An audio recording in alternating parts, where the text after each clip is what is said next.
नमस्कार, news top 9 मध्ये आपल्या सगळ्यांचं स्वागत। मी निखिला। सुरुवातीलाच आपण पाहूयात ओबीसी नेत्यांची सरकारबरोबर महाबैठक सुरू आहे। या महाबैठकीमध्ये कोणकोणत्या नेत्यांनी कोणते मुद्दे मांडलेत, कोण आक्रमक झालं पाहूयात। ओबीसी शिष्टमंडळाची सरकारसोबत महाबैठक सुरू। छगन भुजबळ, पंकजा मुंडे, धनंजय मुंडे, अतुल सावे यांच्यासह मुख्यमंत्री उपमुख्यमंत्र्यांची चर्चा।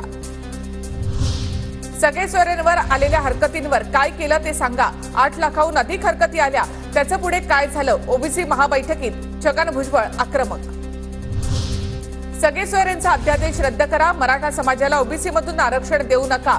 ओबीसी नेते प्रकाश शेंडगेंची बैठकीमध्ये भूमिका। हरकतींवर निर्णय का घेतला नाही, सरकारला थेट सवाल।